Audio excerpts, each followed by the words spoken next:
Okay, my name is Mark O'Keefe. I'm the editorial page editor of the Herald-Standard. The Herald-Standard editorial board is meeting today with Fayette County Commission Chairman Al Ambrosini, Fayette County Controller Sean Lally, and Jim Killinger, the architectural team leader for the Fayette County Prison Working Group. We're here today to talk about the proposed new Fayette County prison. And we want to thank Mr. Ambrosini, Mr. Lally, and Mr. Killinger for all agreeing to come in and meet with us. Commissioner Vince Sabatowski had initially agreed to also be here with us, but he expressed his regrets that something came up and he wouldn't be able to make it today. However, he will be interviewed later for his comments as part of this story. Editorial board members present today, in addition to myself, are Robert Penarski, publisher, Mike Palm, executive editor, Jennifer Har, associate editor, Bill Long, community member, Susie Kelly, courthouse reporter, and Terry Sneed, managing editor for content. Just to kind of reiterate, try to make this as brief as I can. We have a lot to go over here today. But basically, the commissioners hired Slater Engineering of Uniontown and Crabtree, Rohrbaugh, and Associates of Mechanicsburg earlier this summer to conduct a needs assessment, facilities, and site study to determine the cost to either maintain the current prison or build a new one. They presented the study to the Fayette County Prison Board, recommending that a new prison at a cost of $31.8 million be built at a site near the Fayette County Fairgrounds. The board agreed with the results of the study and approved the motion recommending that the Fayette County Commissioners pass it. The Fayette County Commissioners are expected to take action on the recommendation at their next meeting, October 15th. In the meantime, county officials have been conducting 4 meetings with local residents to explain the results of the study. So I think it would be beneficial maybe to just kind of go back up for a minute and Commissioner Ambrosini maybe talk a little bit about, how this issue kind of first came up. It's, of course, the prison is 124 years old, and a number of years ago, the commissioners then decided to tackle the overcrowding problem by building an annex. However, the overcrowding problems have continued to persist. But what kind of made it, when you took office, that this would become such a priority, and you decided that the time was right to deal with it? I'd be happy to go back and just give you an overview of what happened over some period of time. Now, as most of you know, I've only been in office for about 1.5 years, but to recognize a problem and start a process by which we have to solve that problem doesn't take a lot of time to do. When I came into office, first thing that of course, a lot of people had told me, we have a problem out here. So one of the things I did was I went back and I read some of the prison reports that were published back in 2001, in June of 2001, which basically projected out the population increases of the inmates, and really was quite clear that it predicted the problem we have today. And so that was the first thing that, and of course that prison report recommended we build a new facility. In addition, back in I think around 1999,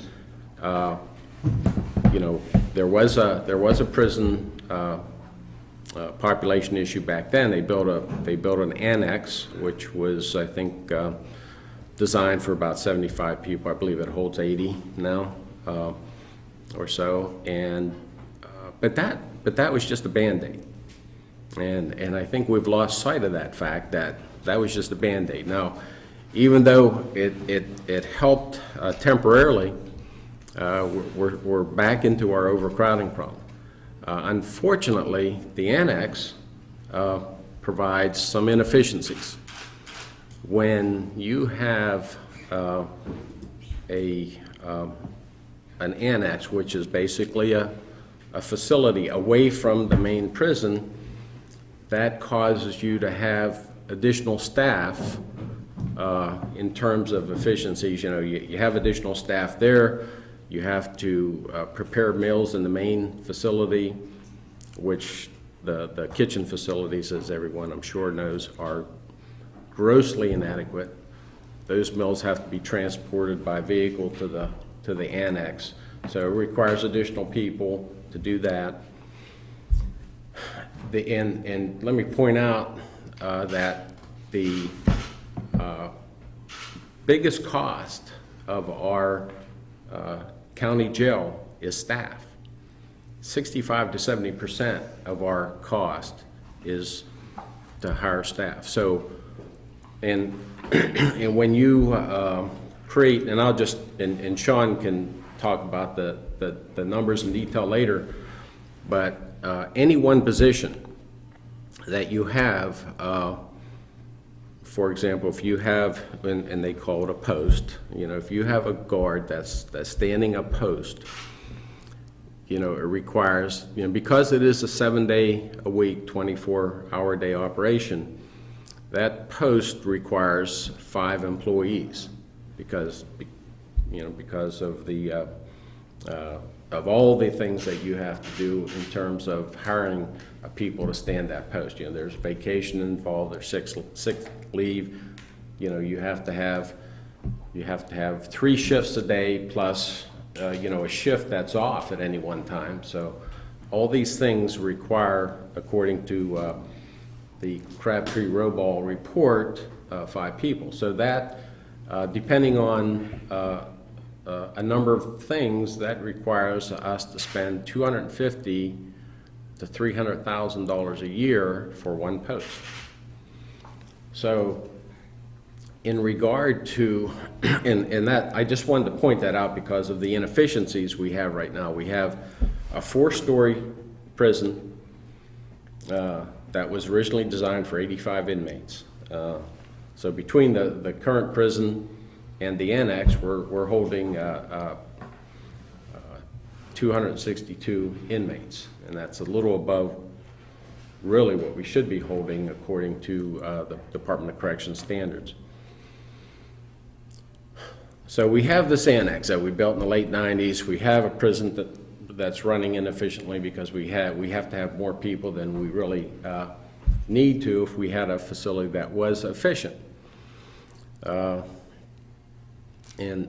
so it came to my attention early in my, you know, after I took office, that, you know, we have to look at this. So in June of 2012, after I was in office for 6 months, and obviously we spent a lot of time with the warden and other individuals with the controller's office looking at the costs.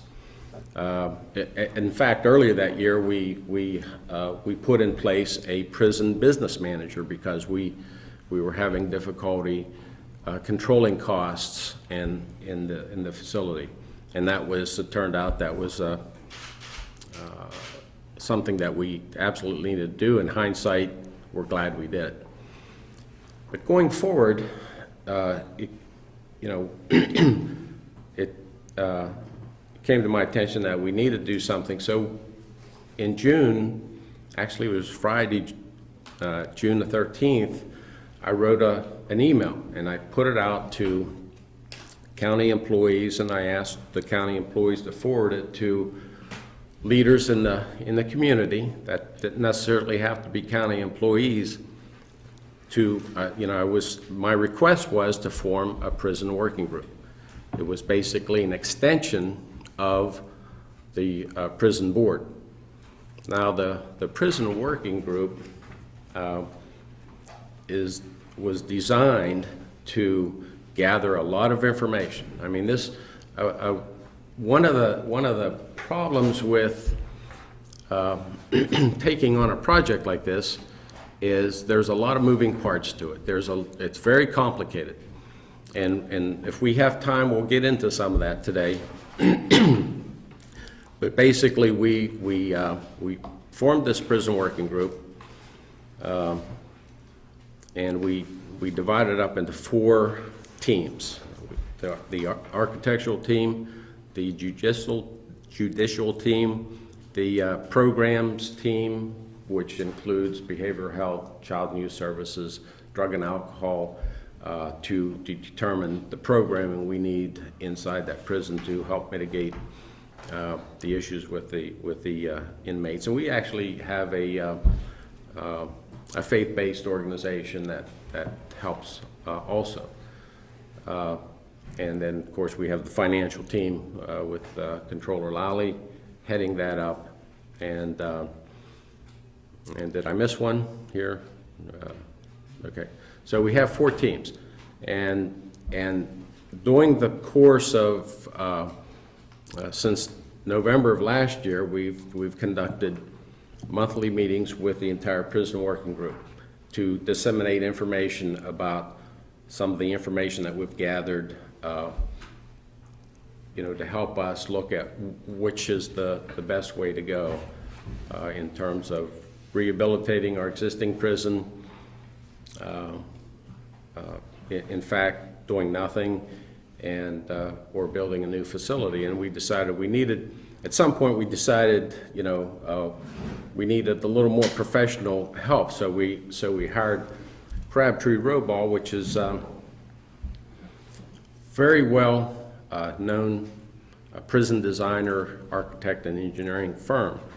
And of course, they put together a excellent needs assessment study, economic needs assessment study, and very concise, very accurate, and it really tells us which direction we need to go. I knew the numbers would probably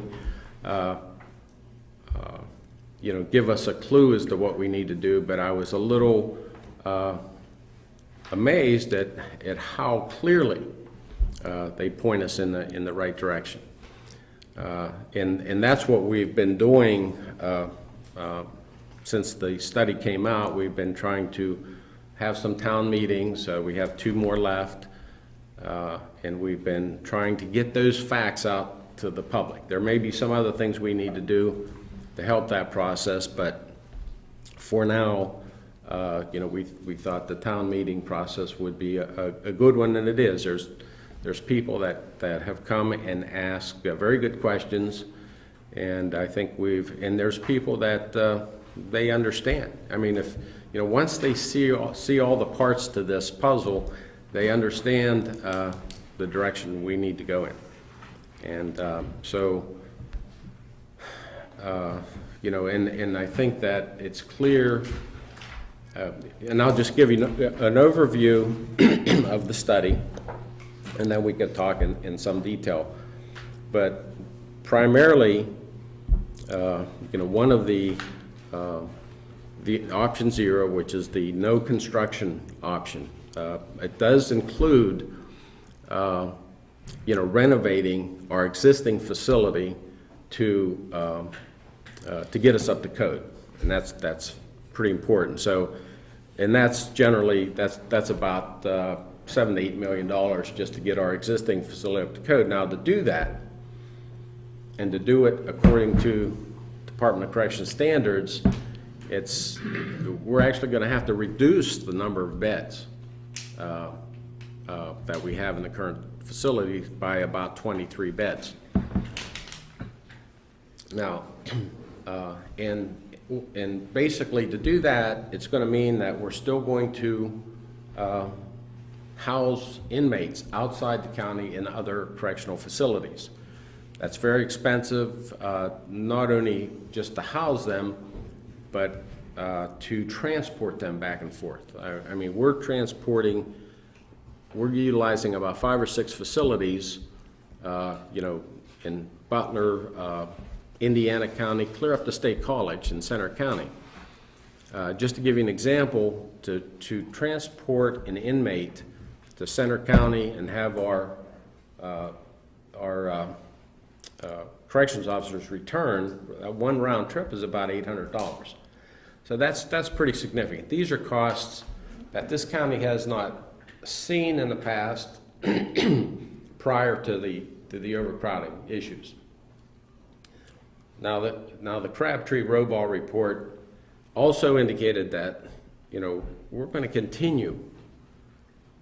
The inmate population is going to continue to rise, and their low side estimate is about 2.8% a year.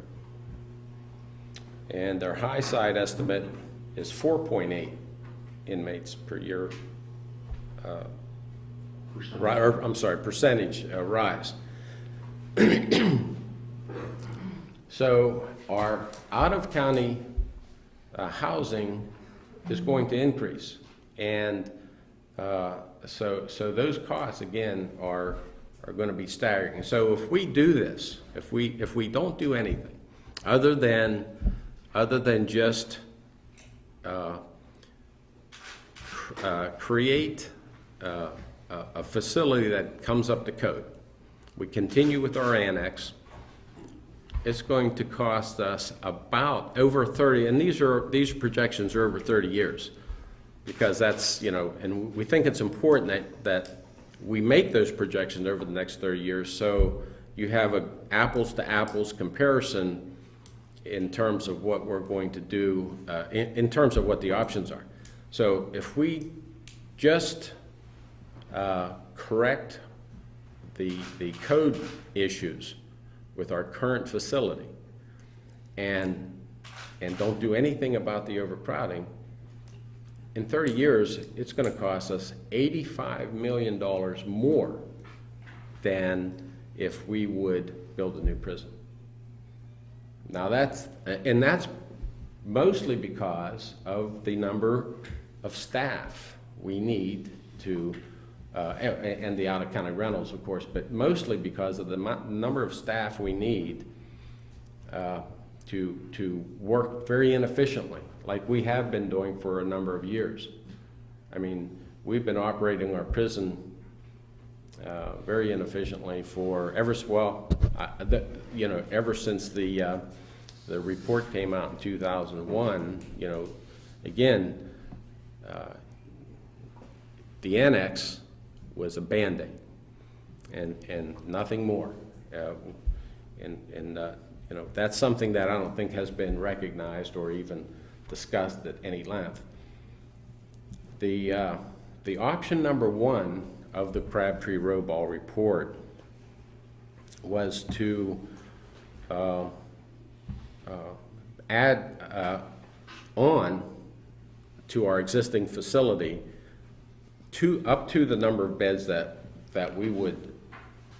their report says we need, and that cost to add on at the, you know, on the property, on the courthouse property, and do some things to handle the parking situation is a cost of about $34 to $40 million. And again, that cost is significantly more than what we would incur, you know, because of a lot of the problems. You know, we're in a floodplain. You know, we'd have to drive piling down the bedrock. It would still be a vertical. It would still be a multi-floor facility. Again, we would be still using our existing facility, adding additional cell blocks would not be as efficient. You know, remember, our staffing costs are 65 to 70% of our overall jail costs for the county. You know, we should be focusing on that to reduce our costs. One of the things that you know, I think it's been clear, or I hope we would make it clear enough that when we do go to this option 2, which is building a brand new facility, starting from, you know, basically a clean sheet of paper, putting it on property that the county already owns, so we'd save approximately $1 million right off the bat by doing that, and a new facility is, I think the range on that was 27 million to 30 or 31 million. And the reason why that is the best option is because it has the most efficient use of staffing. We can watch more inmates with less staff. I think the cell blocks are approximately 80 persons. We can watch with one corrections officer. So it turns out that option 2 of building a new prison, which is very well detailed in the Crabtree-Roball report, is the best option for the county. In addition to that, there are some other things that are important to know. As I mentioned a few minutes ago, the percentage rate of increase of the population, and this is not just Fayette County. This is statewide. These numbers are statewide. So these projections, either from 2.8% increase per year to 4.8% per year on the high side, are numbers that are just a fact. It's just a fact of life. But in the Crabtree-Roball report, he used a low number. He used a 2.8 number for us in projecting the number of beds that we need going forward. Now, for us to maintain that low projection, we have to do a whole bunch of things. Like, for example, we had instituted, which started last month in September, we started the Day Reporting Center. Now that, basically, I'll just very briefly tell you what that includes. And the court system is, our common pleas court judges are very on board with this process, where we can cut the minimum sentence in half. In other words, if you got caught for some petty theft or whatever, and you were sentenced to 6 to 12 months in the county jail, 6 months being the minimum sentence, you could actually just serve half of that, 3 months. But once you get out, then you have to go into the Day Reporting Center program, which can involve things like being drug tested once a week. You certainly have to call in every day to report in. You have to come in at least once a week for counseling services, maybe some training services, even things like parenting skills, life skills, teaching you how to interview for a job. Efforts made in trying to get these people back into being a productive citizen so they would change their lifestyles. Otherwise, we're just warehousing people. We have to stop doing that. In addition, there's mental health services. Approximately 25% of our inmates have behavioral health issues. So we have to do things to mitigate that. Currently in our prison, we have no space to do those things. So at least we're starting with the Day Reporting Center, where they get to go home, and then we provide these services. But what's critically important is that in our new facility, we do have counseling rooms, we do have training rooms, we do have ways to start this programming inside the walls of our prison. It's going to be usually more successful if we can start these mitigation processes as soon as they walk in the door of the jail. And then, even though they have the availability to go home after only serving half of their minimum sentence into the Day Reporting Center, they've already started the process. So the process isn't going to be new to them. They're going to already, certainly they'll be captive, obviously, in the first part of this. So they really don't have any choice, but once they do get out into the day reporting center, I think the ability for them to stick with it is going to be much higher, and go through to completion. Hopefully we could turn a lot of these people around, reduce our recidivism rates significantly, take some of the pressure off our common pleas courts in Fayette County. So it's really good for everybody. It's good for the DA's office, the public defender's office, the criminal court system. It's good for the general public because it's going to reduce the crime rate. So there's hopefully a less chance that you'll be victims of somebody breaking into your house or some other crime. So there's a lot of other parts to this whole project other than just building a new prison. In fact, we may not even call it a jail or a prison.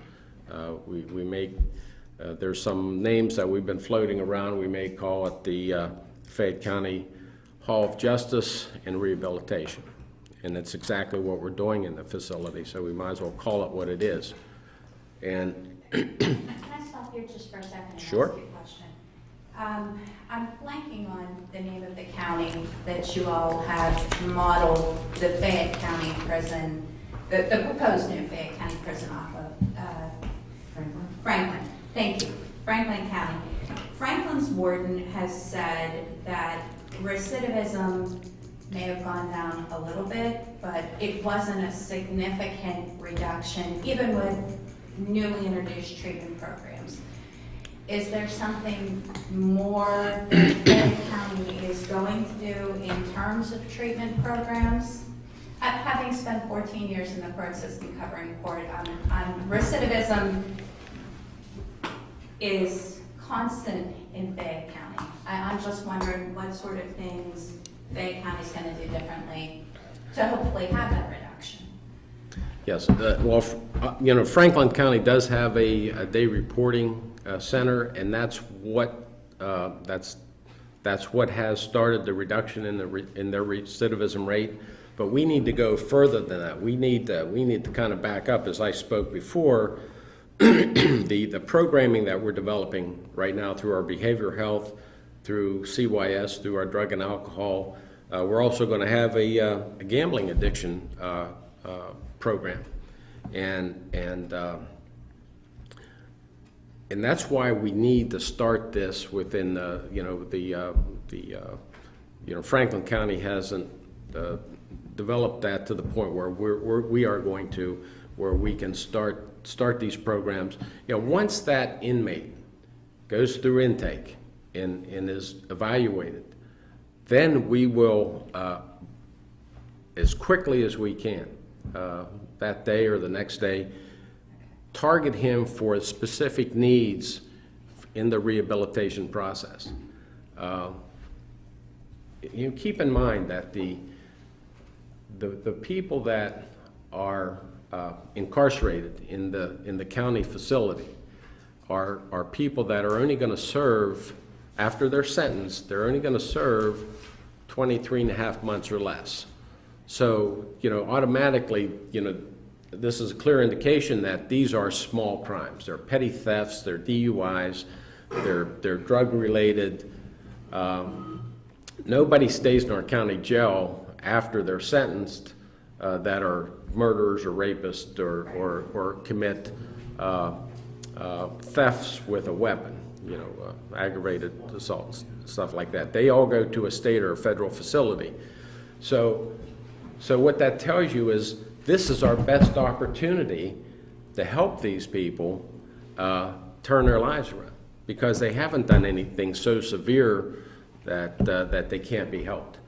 And so that's one of the things we have to do. But I want to point out very clearly that building a new facility with the ability to counsel people and educate them and do this And I have to admit, I do get questions from the public. They think, and there was a lady that called me the other day. She said that she doesn't want a new county jail because she doesn't want people living better in plush conditions better than she does. Well, you know, the county, this new facility will still have concrete block walls. It's still going to have a bunk that's attached to the wall. It's still going to have bars, and it's still going to have a stainless steel toilet with no seat on it. So if somebody's living worse than that out there, then you know, give me a call. I'll try to find them better housing. But you know, this is not going to be plush by any stretch of the imagination. It will be functional, and that's the key. It will be functional and efficient, because you know, the bottom line here, and as pointed out clearly by the Crabtree-Roball report, is that this is the lowest cost option. You know, as a commissioner, obviously, you know, I have to be concerned with the cost here, and the fact that we are forced right now with an old facility and housing so many inmates, about a third, about 30% or so, out of the county. We're forced to operate extremely inefficiently. We have cost and transportation cost and overtime costs and other issues related to staffing, that it is very inefficient to do what we're doing right now. So we need to figure out a way to lower our cost per inmate, and that's what. Commissioner, one of the things that we've heard from a lot of people is they say that this pretty much was a done deal from the beginning, that you kind of had your mindset on building a new prison, and that you really didn't consider any of the other options, in particular maybe looking at, you know, existing buildings or something like that.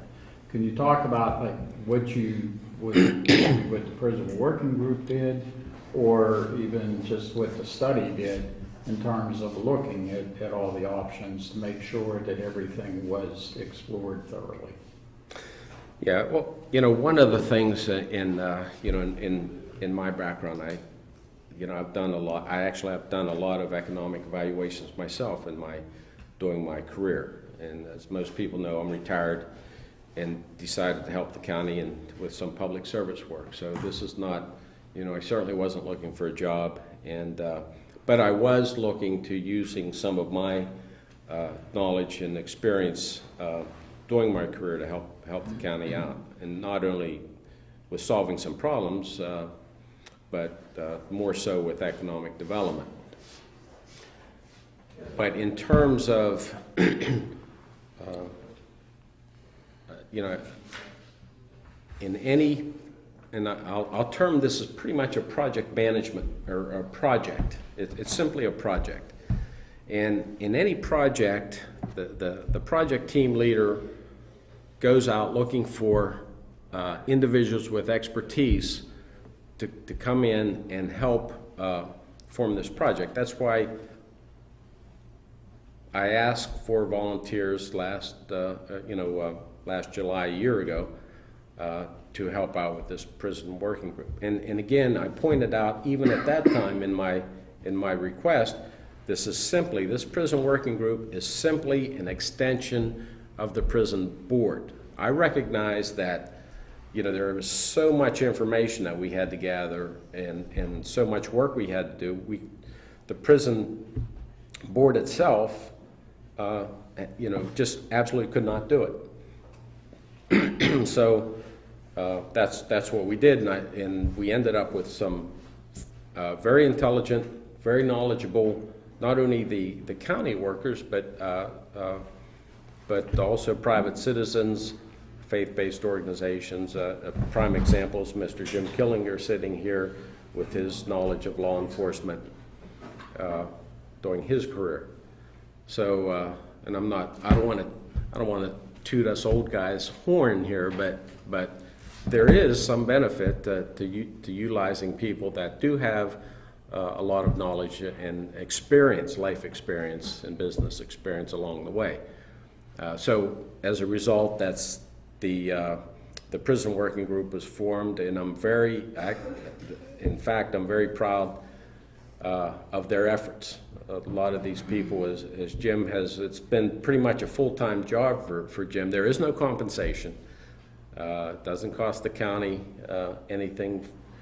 And then the individuals that did volunteer that do work for the county, you know, that all the county employees, you know, there's no overtime involved here. All this effort is voluntary, and they've provided tremendous assistance in this effort. And then, you know, we did go out and do things like we took a tour of the Franklin County facility, which is one of the newer state facilities, or the newer county jails in the state. And we talked to a lot of other people in various venues. Talked obviously to the Department of Corrections. They were very pleased that we were taking this initiative to solve this this problem. And I don't want to make it sound like, you know, we have a simple choice of either building or not building a facility. I think that decision is way behind us. You know, we should have made that decision 10 years ago when a prison only cost $18 million, and in doing that 2004 administration, the county commissioner saw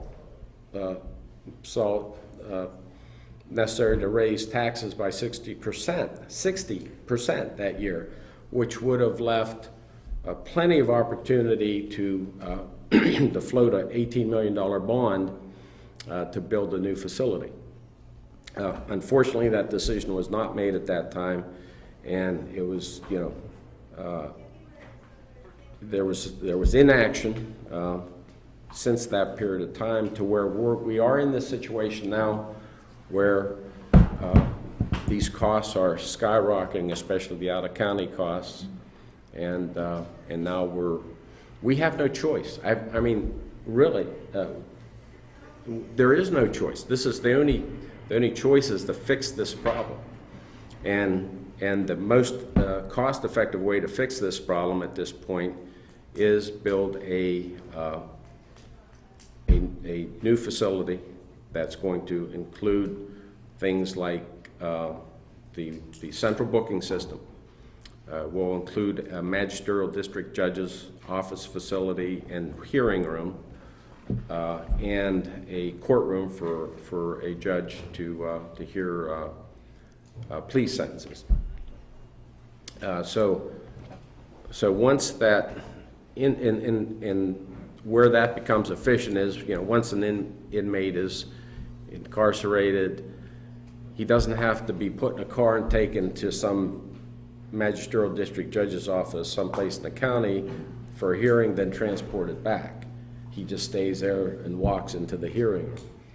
A MDJ will, you know, there'll probably be some type of rotation where an MDJ will go to the jail to hear those hearings. Same way with the judge for the plea hearings.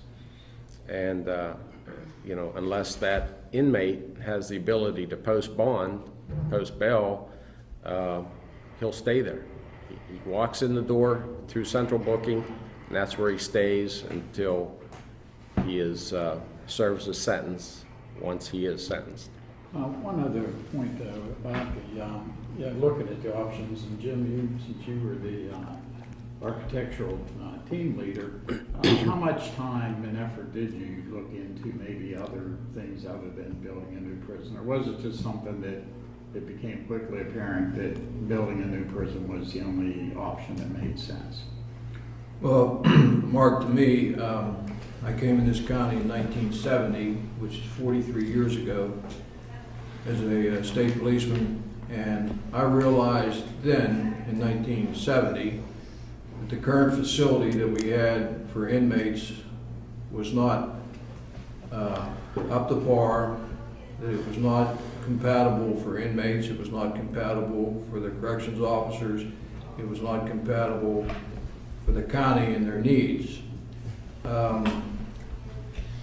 So when we started this group, as the commissioner said, an email went out and your paper published an article asking for volunteers.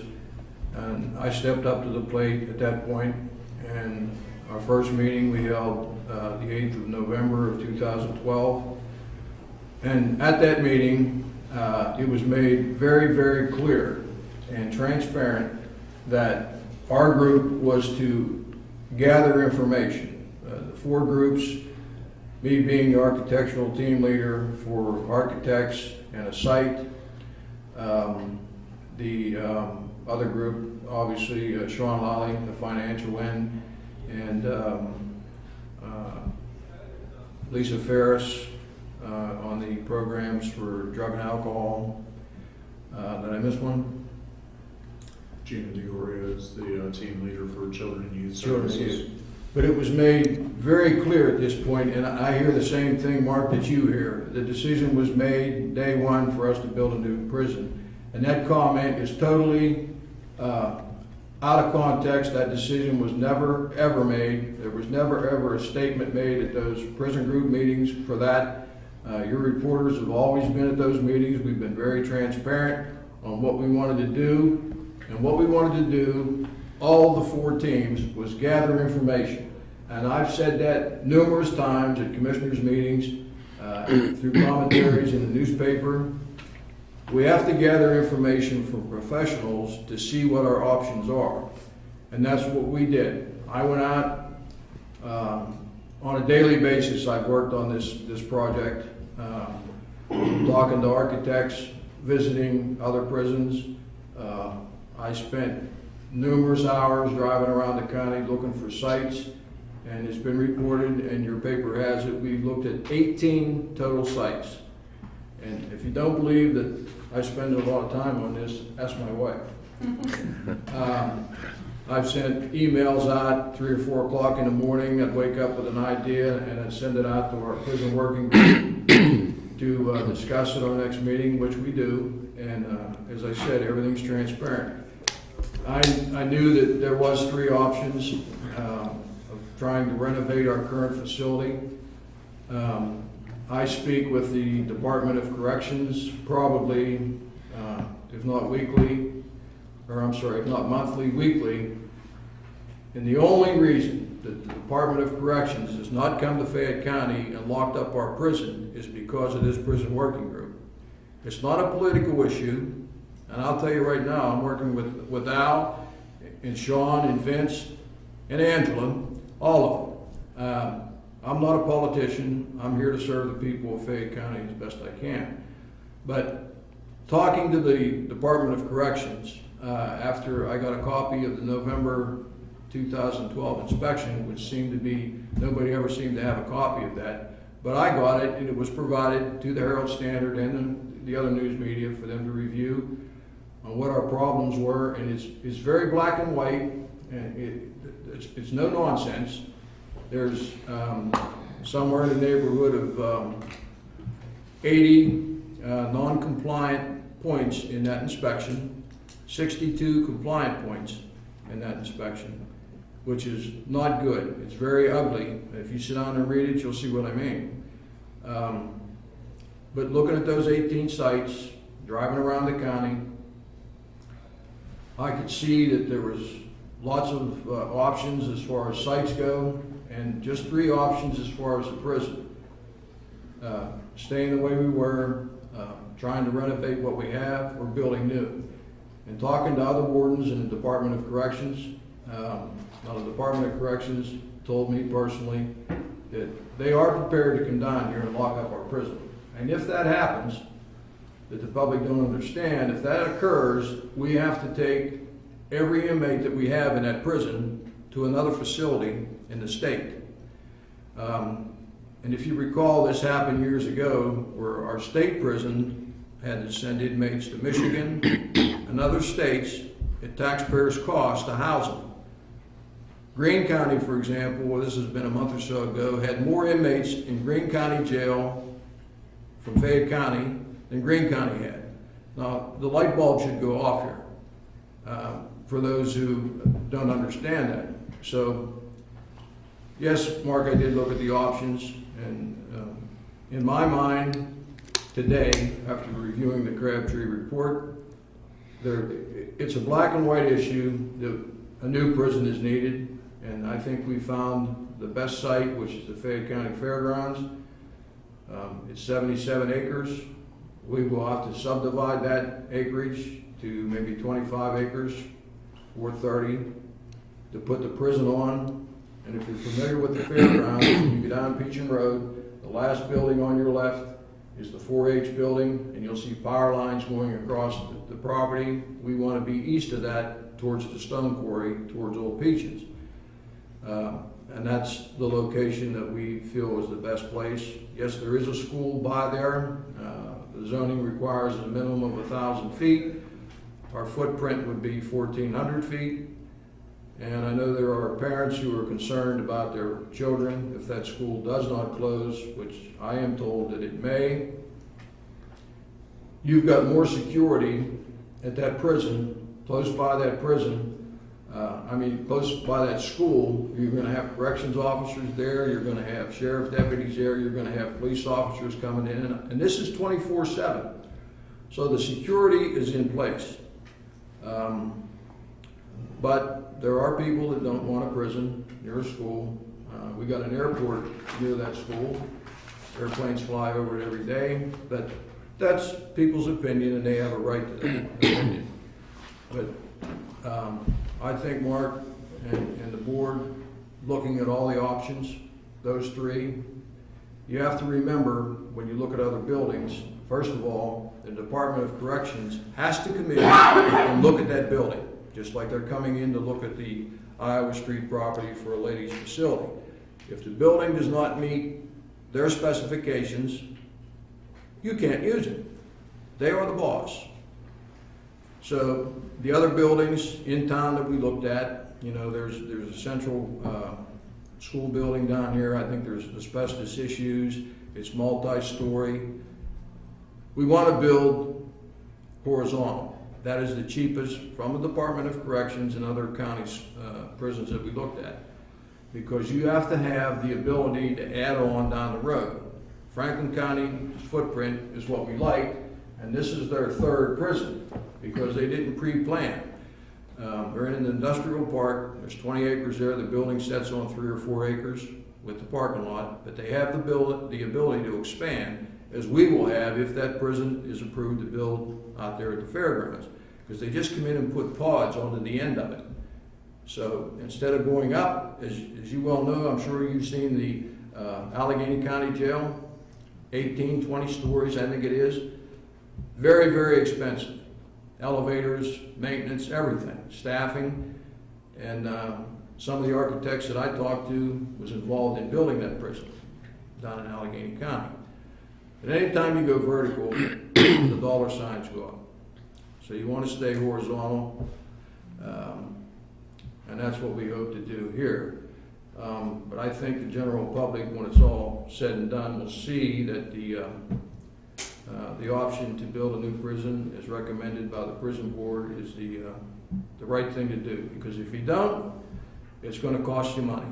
If you try to renovate, it's going to cost you money. If you leave it the way it is, it's going to cost you money.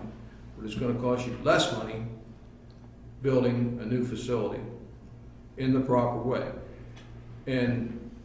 But the myth, Mark, as you say, we had the decision made from day one.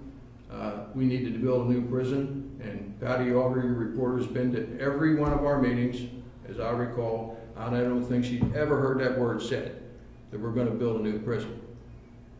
That is totally untrue.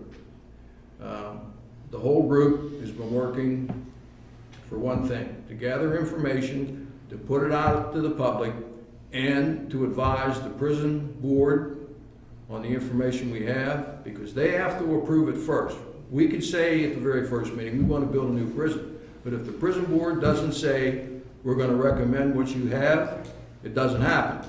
If the commissioners vote not to build a new prison, it's not going to happen. All we have is like myself, this book, I got boxes of data, information that I gathered to present to the prison working group and the prison board and the commissioners to review and see, and the general public. Everything has been transparent and given to the news media and through print and at our meetings. Nothing's been hid, although some people like to think it has. And they, I've heard the comment, Commissioner Herald-Standard ran, and his first comment was, well, we're going to build a new prison. He can say what he wants.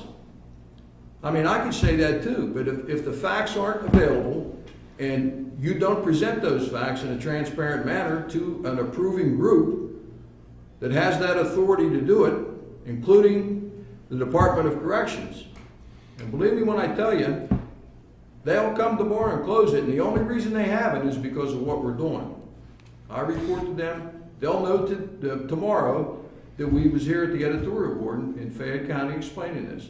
They keep a diary on what we're doing, and they're very, very happy with what we're doing. They don't want to close this prison because they know it's going to cost a lot of money to move these inmates.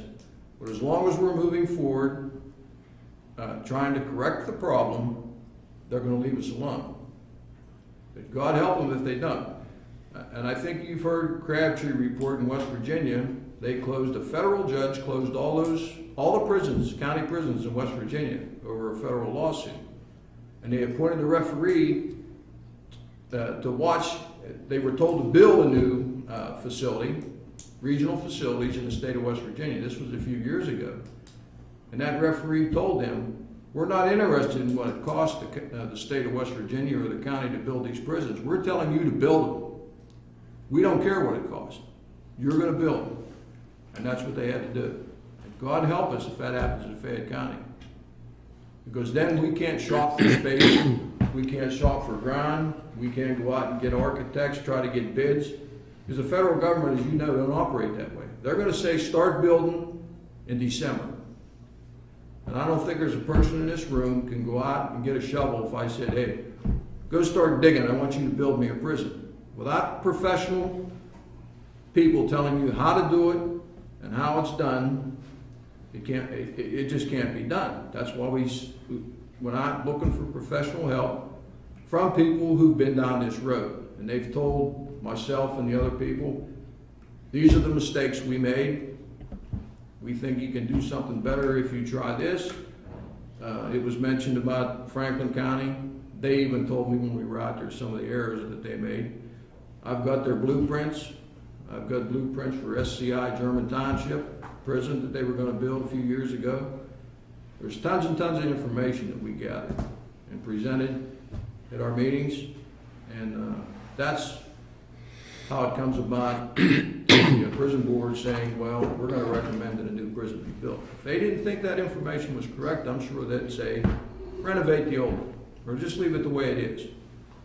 We'll buy some buses and transport these people. Well, one of the things with the prison working group is Commissioner Angela Zimmerlink, who has been critical of, she's claiming that we don't need to build a new prison.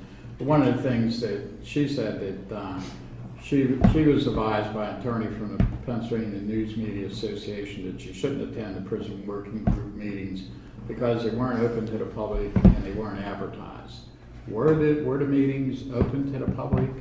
Absolutely. Yes, they all, from day one. I mean, it was in the press. These meetings were open. We have different people who are not on the prison working group come to these meetings. From day one, November the 8th was our first one. People have come in. As I say, your reporters are there, so they know the public's invited. And back to transparency. Why weren't they advertised? Let me answer that one, Mark. The reason they weren't advertised,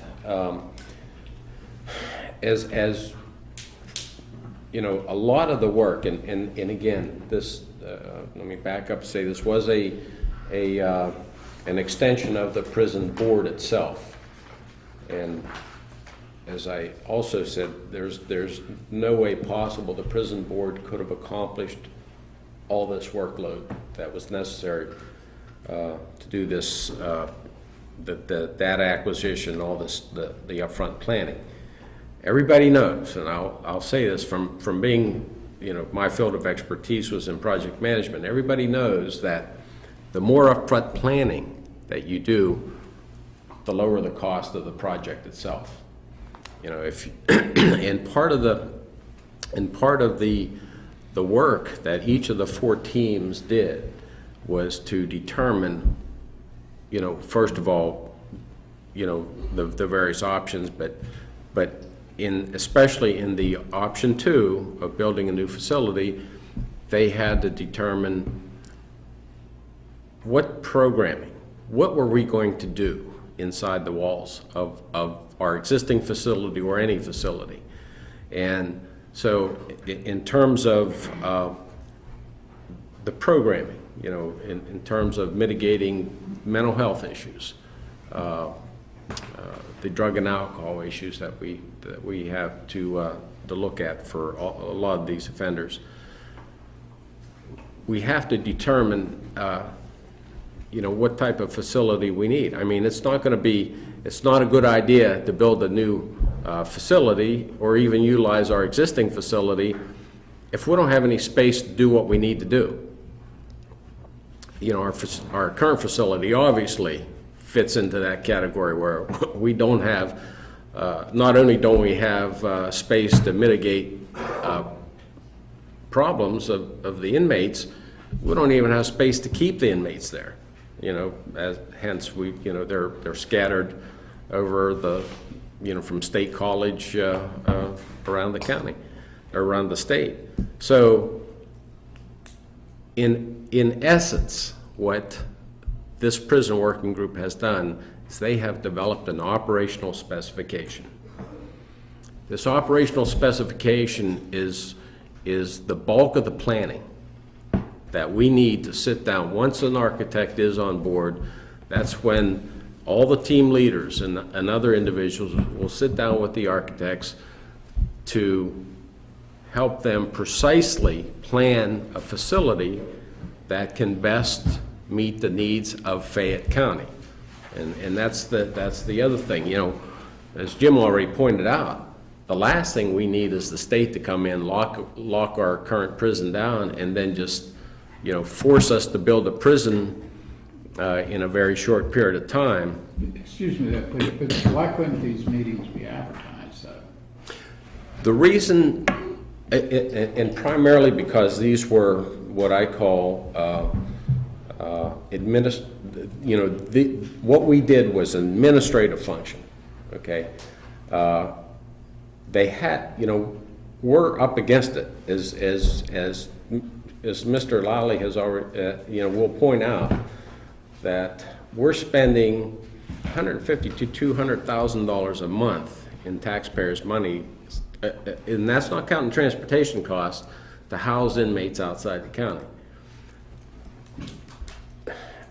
If we have a lot of people coming and voicing their comments or voicing their opinions, it's going to slow the process down. We needed to accomplish a lot of work and a lot of work quickly in a very efficient manner. In any project management effort, you get the right people in there to do what you have to do, and so we didn't want the process being slowed down by various people with an agenda. And unfortunately, apparently that happens in Fayette County. So in order to save the county taxpayers' money, we have to work very efficiently. Now, we did invite the newspapers to be there, and we never kept anybody out. Let me also add that, as Jim probably pointed out, we didn't keep anybody out, but we just didn't advertise because we didn't want, these were working meetings, and we had to, again, do a lot of work very quickly. We couldn't waste time, because wasting time is wasting taxpayers' money. And but we did want the information to get out to the general public, and that's why we invited the newspaper. In fact, we not right up front, but we also invited the radio station to come in and sit in with their reporters. Well, one of the other. If I could just follow up on a few things that Jim said. There has been some people that question the elementary school issue out there now. As Jim very accurately pointed out, it does fall beyond the 1,000 feet distance that is required by the ordinance. So it is not a problem to build the facility at that location. But nobody seems to be complaining about our existing facility being a half a block from Laurel Business Institute, which there's a number of young students, and only a block from a daycare center where you have toddlers. That's certainly a lot less than 1,000 feet away. Nobody seems to be complaining about that, but they seem to be pointing out that there's an elementary school which is over 1,000 feet away, which again falls within the allowable ordinance. So again, the people that you hear bringing up these questions, I would appreciate if they would maybe do a little more homework, come to some of our two remaining public meetings to hear the facts. That's really what I would like to see, is for people to just look at the facts and not pay any attention to the political rhetoric that you're gonna hear. Well, one of the things that we're hearing about the forums is that pretty much they're limited to people just simply asking questions, and people aren't really being allowed to necessarily voice their opinions. And how do you feel like you're getting, the people they're going to be the ones that are going to foot the bill to build this. Do you feel like you are getting input from people as to whether this is something that they really want to do, or that they're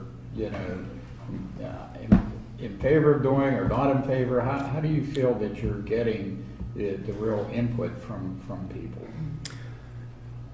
Let me comment on that, Mark, for you. First of all, I want to point out your question about the advertisement. When the email went out back in October of 2012, the email was clear. It said our meetings are going to occur monthly on the second Thursday of the month at 9:30 a.m. That was out to the news media, and I don't know if you want to consider that an advertisement, but the information was provided. It will be the second Thursday at 9:30 a.m. And as a matter of fact, I even called people and asked them to come to some of these meetings who had questions, and they didn't show. They didn't come. I'm not interested would be an answer that you get, depending on who you talk to. But that was in the email explaining when the meetings were going to be and what time they were going to be. Unless there was going to be a change, then we notified everyone about the change of the date and the time. As far as the format for the town meetings, it's very, very clear. Any of you who've been to a commissioners meeting, it's very difficult to get business conducted because it turns into a circus and an argumentative issue. I've mentioned that before myself. Our format was clear. If you have questions, write them down, or you have comments, either way, write them down and we will address them. What some of the people want to do is debate and argue points without facts. The purpose of the questioning, writing the questions and writing the comments is so we can answer to you with factual information. I mean, I can stand in here, or I can stand at a commissioner's meeting, and I can argue for hours. And those of you who go to them know what I'm talking about. Not just the prison issue, it's anything. They want to turn it into a political circus, which I won't be part of. I mean, that's not an issue. Our issue here is the prison, not the person. We're trying to work on an issue that Fayette County is in dire needs of accomplishing. And by having the citizens come in, I mean, if we could spend hours and hours at these public meetings if you want to debate. We're not there to debate. We're there to answer your questions. And you're sitting at home, what's the question? Write it down. What's your comment? I'm not for it. I don't want it. Blah, blah, blah. And present that at the meeting. But you cannot turn these meetings into a circus. And in line with that theory of thought, it isn't about a political gain, because that's been an element of this. It's about economic loss, simply. There is not the opportunity for us to grandstand. There is not the opportunity for us to disseminate false information. The public demands more of us than that. And what we have done as a group is come up with a very good, solid plan over months and months of work. This isn't something that was a whim. It isn't something that was created in a matter of minutes. All of us in this room, including the other people of the board who I commend, or of the working group, we have spent almost a year of our lives formulating this information. And to go into a meeting where it's going to become a debate, and Mr. Killinger said it perfectly, a debate about misinformation. That is not a debate. All that is a session for a political, for the people in the political limelight to get berated. And that serves no productive purpose, in my opinion. Let me follow up on that a little bit. And basically getting back to your question, Mark, as to why we didn't advertise these meetings to a degree where we just invite the general public to come in and ask questions. Back when we started this process a year ago, it would have really served no useful purpose for people to ask questions, because at that point we didn't have the answers. That's very true. We spent months and months just acquiring information. I mean, anytime you start the problem-solving process, the very first item that you have to do is you have to spend a little time defining what the problem is. If you can't very accurately define what the problem is, you're going to have a real tough time solving it. So that's part of what we did. And then the second phase is you have to start to gather data, gather information to determine what are your options. I mean, there's always more than one way to solve a problem, but you have to find out the best way. In this case, when you're spending public money, we better do our homework, and we better find out the best way, the most cost-effective way to spend people's money. Now, in this case, I will point out we're very fortunate. We do have two new revenue streams for the county. One of them is the Act 13 money, the Marcellus Shell money, and it is allowable to spend it on this project, because it does encompass public safety, obviously. The other revenue stream, which will come online next July, is going to be the gambling tax revenues. 50% of that is available to help out with this project, and between those two things and obviously becoming more efficient with the way we do spend the money in our county jail budget, I'm very sure that we will not have to raise taxes. Unfortunately, we're in this situation. We're actually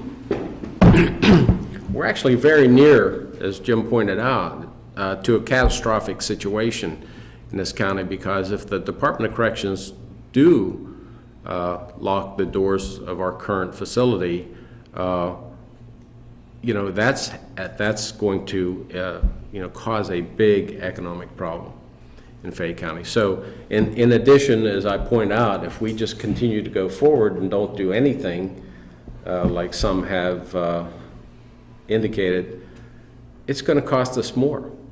It's going to cost us more than if we would build a new facility, because of the increased inefficiencies, increased problems, increased inmates that we'll have to send out outside the prison. In fact, we almost got into a situation here this summer where there was a number of facilities, county jails around the western part of the state said, hey, stop. We don't want any more of your inmates. We're out of room. So we actually, our warden was actually calling Philadelphia, asking if there's some space out in that direction. So, you know, we're in a very tough financial situation as we speak. So, you know, we need to do something. We need to do it now. And something too, Mark, that I think is really relevant here. If you look at the chart that I gave you, as of September the 30th, we've spent $967,200 on out-of-county rentals. That is almost 55% of the debt service, estimated at a cost of $31 million on the prison at the prevailing interest rates. So we have already, in essence, made $1 million of debt service payments that taxpayers, I don't know if they understand that per se. That money is money that is coming out of our general fund that could be used for much better purposes, but instead we are putting it towards a regrettable necessity of having to pay for out-of-county rentals. But it is over 54% of our estimated debt service without doing anything.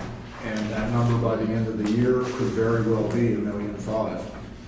Can you talk a little bit more, maybe in depth, about the Marcellus Shale and how much the county, you know, how much you anticipate the county getting, and how much, you know, can be spent towards the prison, and then also with the casino, and maybe just in terms of overall with the budget, what this is going to Sure. be.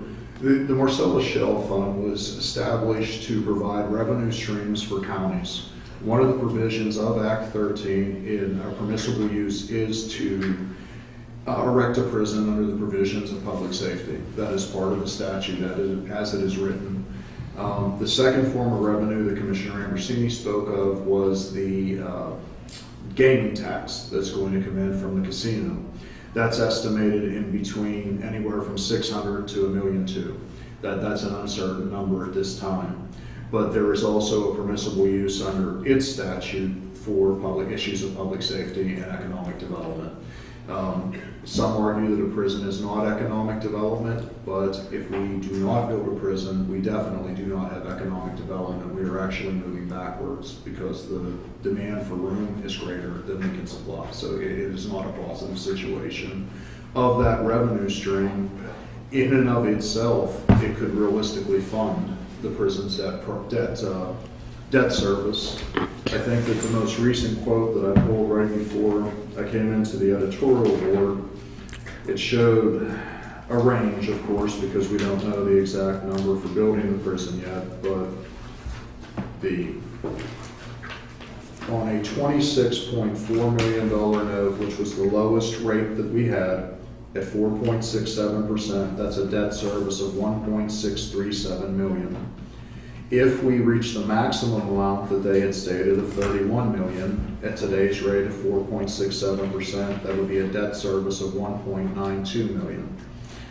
So that, accompanied with the realization that we have spent almost $1 million, 50,000 shy of $1 million this year alone, that takes these numbers down to $637,000, $920,000. So it is not an unrealistic statement when we have stated that taxes are not going to increase as a result of this prison, because I think that's very important for the public to know. So how much are we getting from the Marcellus Shale? It's approximately 1.56 million, I believe. Mark, let me add one thing real quick regarding funding, because that's always the issue. Title 37, Chapter 95, is the state law. It deals with county correctional institution. It tells you exactly what you can do and what you can't do.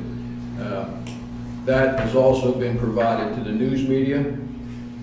It's available online to read that law. And under subchapter C of that law, it's entitled Grants to Counties for Prison Construction. So there is the possibility under Title 37 for Fayette County to submit grants for funding. Now they will fund up to $1 million for new construction of a prison or renovation for a prison, but they will not provide funding for property. So that is also another revenue stream under that law, which is numerous pages. And I do believe my last information was that we have a county grant writer who used to work in the zoning office looking into writing a grant for this additional money, which is also important. In addition to the Marcellus Shell and the gambling money. And So also- there's revenue sources out there that we're trying to get. And then also you're saying, I guess basically, you feel that you'll be able to operate the new prison with fewer staff members, with fewer guards? Is that fair to say, or? Per inmate, yes, yes, that's exactly right. I just wanted to since we're talking about staff, just want to point out, as Sean just mentioned, that to date we've spent basically $1 million housing inmates outside this county. So that's $1 million of taxpayers' money that we've spent employing other corrections officers across the state. You know, so let's pay our corrections officers right here in Fayette County to watch our inmates, not pay somebody else's. That $1 million, if we kept that $1 million in Fayette County, you know, from an economic development, from an economic point of view, that money stays in Fayette County. It you know, it pays for housing, it pays for food, it pays for, you know, other services in Fayette County, and helps with the economy of Fayette County.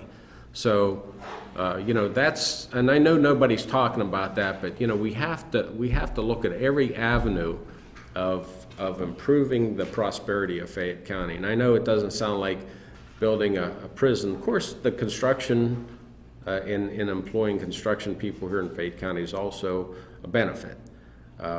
But, you know, not sending money outside of Fayette County is also a benefit. So we have to keep all the money, you know, inside this county as we can. And that is, as you'll see as we go forward, there's some economic opportunities that will also benefit Fayette County in a similar fashion, but, you know, more in the private sector.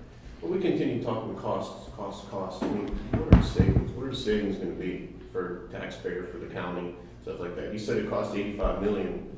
This is going to be good in the next 30 years. It would cost us $85 million more if we don't build the prison. We'd be saving $85 million.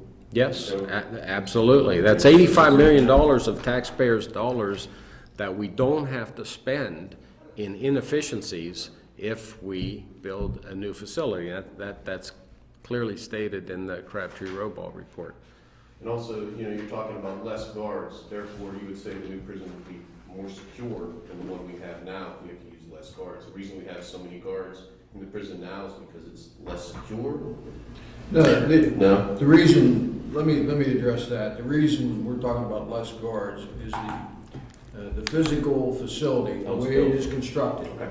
You have when we went into, say, example, into Franklin County, you have a central control room. Say that this would be the central control room with monitors all around the walls, where one individual could sit and watch everything, and he has his finger on the button to lock down everything in the prison. I don't like to call it a prison, I got another name for it. But anyway, he has the ability to lock the place down, totally. One man. And each of the pods that are built, where we'll say we have a pod, I believe they talked about one pod with 80 inmates. You need maybe only 1 or 2 people at that control center in the center of that pod. This would be the pod, this control center, and then you got pods all around that, where he can sit and watch all these people. Instead of our current facility, you've got to have corrections officers walking up and down the hallways. Patty, you've been in there to watch what's going on in the cells. With physical keys to open the gates, the doors if there's a problem. With this central, what do you call it, Al? Central security system that they have in the new jails cuts down on an awful lot of that, where you can have 1 or 2 people eyeball and maintain security of the inmates inside the jail. If there is a fire, they're able to move them from one pod to another pod. You know, in a new facility. Over here, if there's a fire, you gotta put them on a street. And may I add, there's not been a fire drill over there in 25 years. Corrections Department don't like that. So, but these are, as Al said, these are issues, information that we gather. And Mark, as you said about the people with their input about, with questions or comments, today I can. 6 months ago, I couldn't answer your questions because I didn't gather the information that I need. Sean couldn't answer the questions on funding because he didn't gather the information that we need. From day one, it's always been 2 words, gather information, which we did. Now, once we've got that information, now from Crabtree, we can answer questions. And you can make a comment, and I can come back and give you an answer. But months and months ago, we couldn't do that, and I'll be the first one to admit it to you. It just couldn't be done, because we didn't get the information or gather the information so we could give it to you. One of the important factors when you speak of how are we going to reduce costs, our current facility, as listed in the Crabtree report, is around 31,000 square feet. To man that facility 3 shifts a day, 7 days a week requires approximately 47 full-time people and 15 part-time people. In the needs analysis and the staffing portion of Crabtree's report, they kept the same number of staff, but the efficiency was created in a 97,000 square foot building. So you're going to be able to maintain 3 times the existing square footage with the same number of staff. So for the workers over there that they hear cutting staff and things of that nature, that isn't necessarily true at all. It's the same amount of people in a much larger space. It creates the efficiencies that's what we're looking for. That's my next question. And being able to monitor almost double the inmate census. And this would, in a sense, just anyone that we have off-site, just pretty much bring them in, and we wouldn't worry about paying that kind of money anymore. To have these guys out of the prisons, is this going to be a Yes. prison to handle those guys? Okay. Do you have any idea how much the transportation costs are? Because they're separate from this number. They are Yes, separate, yes, they yes. are. We did a 2-week poll of the sheriff's office. Part of the problem is it's very convoluted, Mark. On a budget item, it's not listed so much as transportation, and it also encompasses medical needs for the inmate when they're out of county. We contract with the company that services the needs of the inmate in our prison. If they go to another county that does not use that provider, then that is a direct cost from us. And I believe we came up with, was it 4,000 weekly? Was about the approximate cost for transportation. I Yeah. believe that's what we're So running on maybe a like 2-week. 200,000 a year or something. Somewhere in Yeah. that range is a realistic number, So- based on a sample of a 2-week period.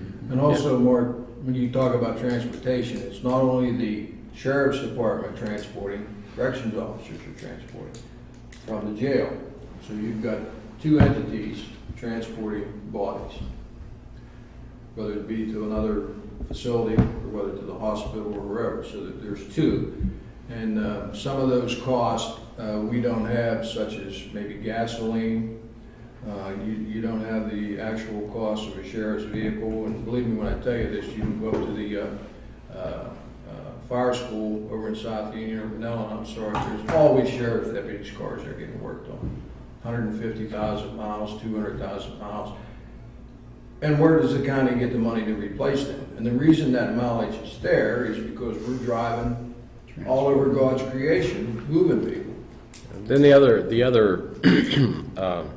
in addition to that, Mark, it's very difficult to really put a cost on the increased overtime costs, because a lot of these corrections officers are transporting inmates So they might be while they're working overtime. to do And so that. this is additional cost that, to the county taxpayers, that, obviously wasn't budgeted or expected.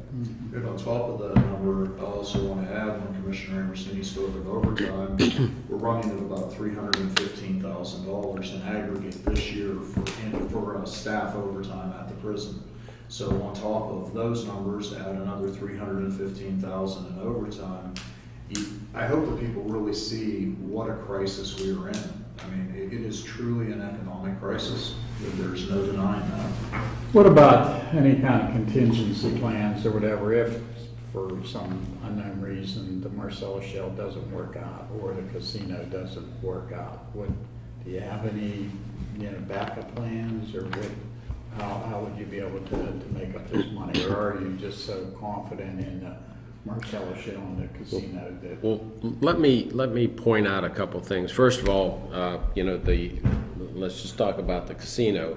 The Owl of Capri, who is basically the operator and heavily invested in that project, I'm not sure that they're going to walk away from the project. They're wherever they go, they're very successful. So they have a good track record. In fact, they have a great track record.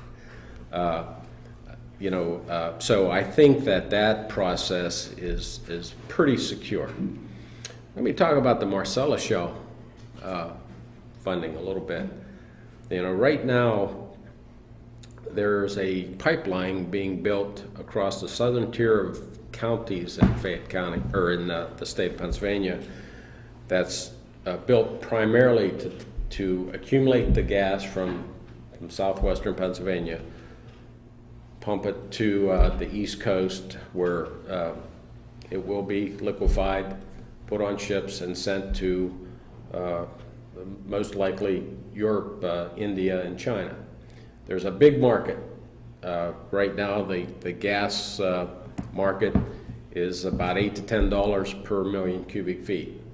Here in this country, that market's about 3 to 4 million. So there's a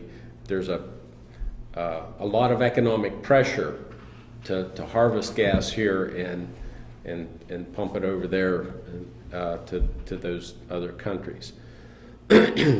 So because of that fact alone, I think over the next few years, once that pipeline is in place, and I think it will be in place soon, you're going to see the well drilling escalate probably exponentially.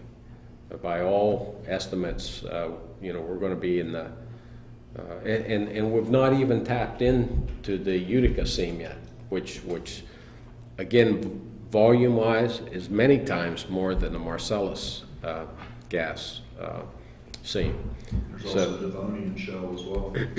Yeah, and there's a little more oil. Yeah, we may even get into pumping oil products, crude oil, and potentially even seeing maybe a refinery built. So the energy future for Fayette County and most of Pennsylvania is real bright, and as long as we're smart enough to take advantage. Now, Sean could talk more in detail about this, but this bond that we will issue to borrow money to build this prison, we'll pay it back at the same cost every year. That's not going to escalate. This is that will be at the same debt service rate every single year over the next 30 years. And I will guarantee you that with the energy issues that we're faced with, the ability to attract some manufacturing back into Fayette County because of the low energy costs,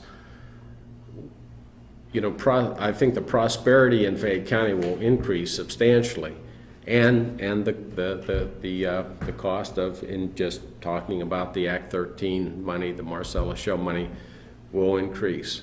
And so we'll be paying back, and you know, eventually, as Sean, I'm sure, can elaborate on, if inflation is going to be a factor as we go forward. So the cost to pay off that prison over the next 30 years is going to be very, very cheap compared to the revenues that the county is going to see increase over that same period of time. Basically, I guess it's like 2 million, might sound like a lot now, but in 30 years from now, maybe it won't sound like a whole lot. Right, Yeah. the problem is you have to take the net present value of money. Today's $30 million in 30 years from now is actually much, much less than it actually seems, because inflation has been averaging about 3% in our nation. So every time that an inflationary tick kicks in, if you borrow at 4.67%, the true rate of interest is 1.67 based on a 3% rate of inflation. If you multiply that out over a 30-year period and inflation jumps to 5%, you're actually making money by holding that investment. So it's all finance terms, but in the long and short of it is $30 million borrowed today, 30 years from now it will not nearly be anywhere near the 30 million. It will be more like maybe 1 or 2. And net present value of the money based on the rates of inflation that statistically have gone through our nation. And we are definitely headed for higher rates. When you spoke about the cohesiveness of the group and the need to get things done quickly, as controller, one of my largest concerns are the interest rates. I've seen them when we started this project back in November at 3.67%. Was the rate the day that we started the group. They've had a high of 4.91%. And one thing that I think is very important to note, for every 1 percentage point increase in a rate of interest on a $30 million note, that's $7 million. So for every time that inaction happens and interest rates rise, that has a tangible cost to the county. When we started the project, we could have funded the entire project for around $49 million, and that's all the interest over 30 years. Now it's $57 million. So it is increasing. It fluctuates as all things do, but higher interest is a detriment to us. I guess that's kind of a reason why you probably feel like we should be moving on. You'd like to see us probably move on this tomorrow, right? I would, because right now, the quote came in at 4.67 this morning. That's a pretty low rate of interest for a $30 million note, hypothetically, because we don't know that exact number at this time. But there are people with home mortgages that are greater than that on $200,000. So that's a pretty competitive rate. And another thing too, when they mention grants, the U.S. Department of Agriculture is an avenue that I am exploring. There may be possibilities of borrowing through them, but it may not be available. There may be provisions that I have to check into, but there are options available to us.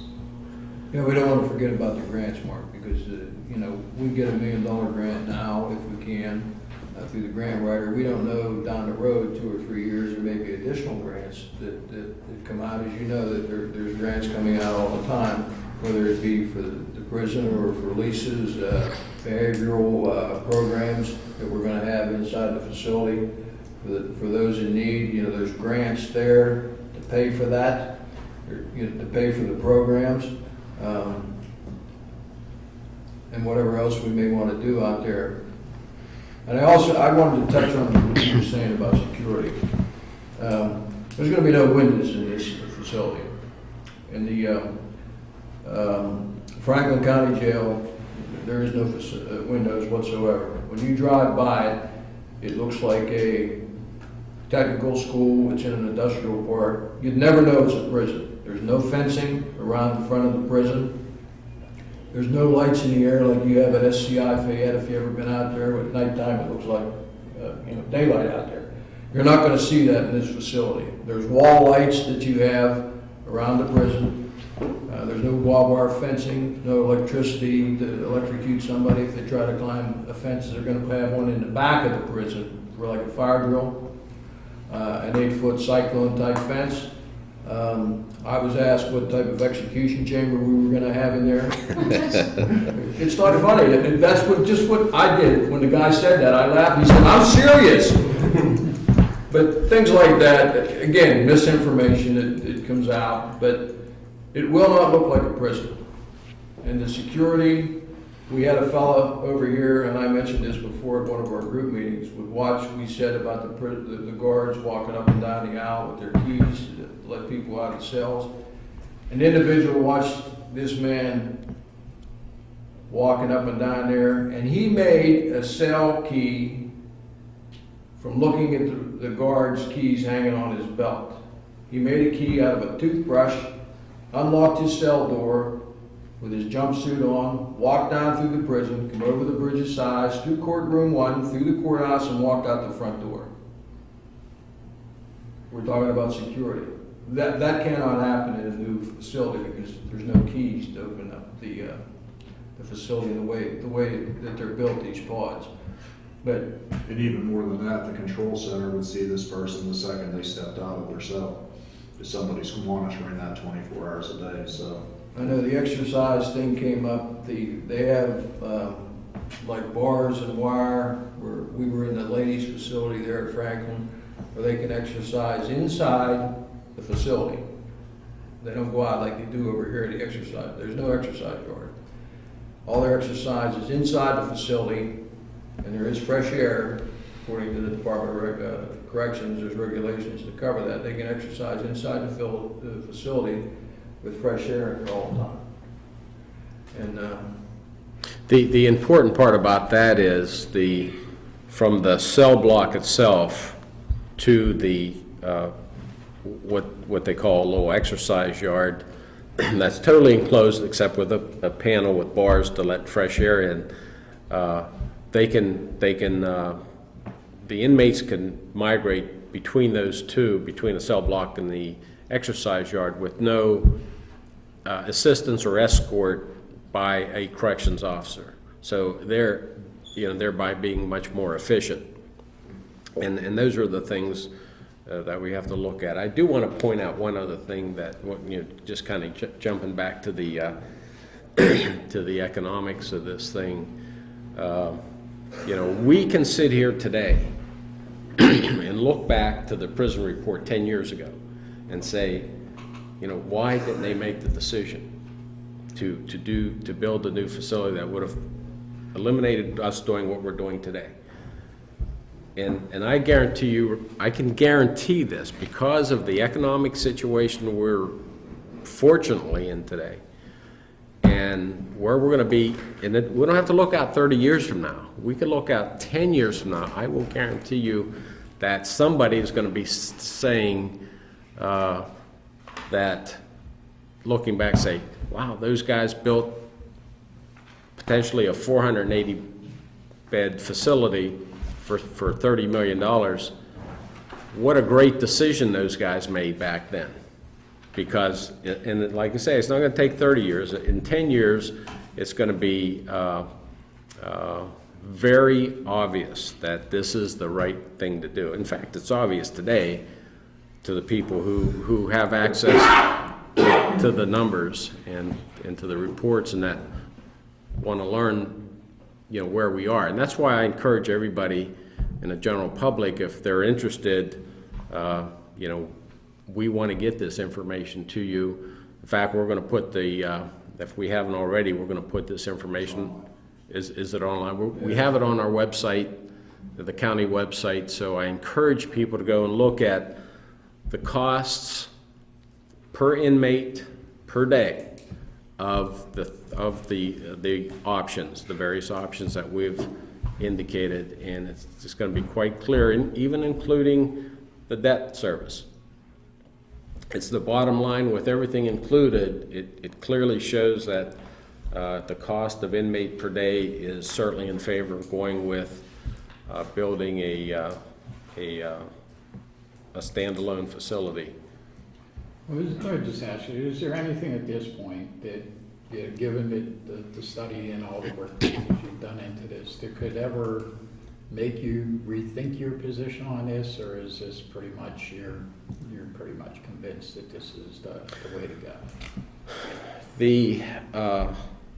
I think when you look back at all the projections, now, we have the advantage of looking back at a prison report that was written in 2001 that estimated, the increase in inmate population, increase in cost and all the various things, and it was very accurate. So this report today, I hope that somebody isn't 10 years from now looking back and say, wow, that Crabtree Roadball report was very accurate, but nobody did anything. And now we're in a much worse shape like we are now as opposed to in 2001. I mean, the numbers are what they are. History is what they are. I don't think we're going to substantially change the, what history has shown us going forward. Now, obviously, again, we have to include all the programming that we're planning to do to mitigate some of the issues that these inmates have in order to stay at our 2.8 growth rate. If we don't do that, then we're gonna be up at the 4.8 growth rate, and then we'll have to do something. We'll have to expand earlier than what we'd like to. So those are the things that I feel pretty comfortable with. We have some very knowledgeable experts in the field that have provided us with this information, and it's proven to be accurate in the past. I see no reason why it wouldn't be accurate in the future. In line to that thought, Mark, I think that one thing that is really, really clear, 10 years ago, a study was done, a prison was estimated to cost $18 million. The interest rate back then was 5.18%. It would have cost taxpayers $35 million to complete that project. If we do nothing and move forward 10 years, our prison could cost as much as $48 million based on the rate of increase from 2003 to present. $48 million comes out to $93 million in capitalized interest at the rate that we currently have. And I don't know in 10 years from now what the rates are going to be. Nobody has that crystal ball, but I do know that we incurred 60% greater cost by waiting 10 years to build this prison than if we did not. Mark, let me add one more thing regarding the 2001 needs assessment that was done by Carter Globe Incorporated. And I'm going to ask the question here. This study was done in 2001, and I'm not going to name who the commissioners were in 2001 or who was on the prison board in 2001. That information is history, and you can find it, although I know who they were. But my question is this: why didn't the Board of Commissioners, the prison board, and the general public take this report, read it, and do something about it? Now, I have the answer, and I don't need a crystal ball to give you the answer. You can figure out why they didn't do it. I don't want to say why. I will let you figure that out. Go ahead, say why. Well, because of politics, and I want to get reelected, so I'm not going to build a jail. That's not conducive to the health, safety, and welfare of the people in this county. And that's why I come on board as a non-politician to work on this day and night, which I will continue to do until the key opens the front door. But we have an obligation, the commissioners do, not as much as Sean and I do, but the county commissioners have an obligation, due diligence, to protect the health, safety, and welfare of the people of this county. That includes the prisoners, that includes the guards, that includes everybody that works in there. That is our job, or their job, to protect that health, safety, and welfare. And these people back in 2001 ignored that. And my personal opinion is, shame on you for doing that. Because right now, it's costing the taxpayers of this county a lot more money to protect the health, safety, and welfare of everyone. Just a comment, Mark. Commissioner Zabatoski obviously wasn't able to be here, but he did want everybody to know that he understands the economics of this project. He understands that it is necessary and needed, and he is 100% behind this effort. I do believe the row officers are also, Commissioner. We got several letters, am I correct, from row officers at the courthouse in favor Yes, of what what we were doing. This was before the prison board made the recommendation to build a new prison, but they were very much in favor. I don't know of one that wasn't. And just the other day, as you know, Mr. Hannix, our DA, was not at the prison board meeting and couldn't vote, but he did tell us at the meeting in the mountain, I believe, to Patty Auger, that he definitely, if he would have been there, he would have voted yes to recommend the new prison be built. Am I right, Patty? I think that's what he said. So, as a matter of record, 5 of these 6 prison board members voted in favor of that, based on the Crabtree report and the information we provided. But then again, I keep going back to 2001. Somebody dropped the ball here, and now we're paying for it. In addition, Mark, we also have had letters of endorsement from not only the Sheriff's Office and the DA and the Public Defender's Office, but also the President Judge, which represents the entire Court of Common Pleas here in Fayette County. So they all know that this is badly needed, and they're voicing their support and endorsement. Okay, and Judge Leskin attends our public meetings. He's there to provide input, from the court.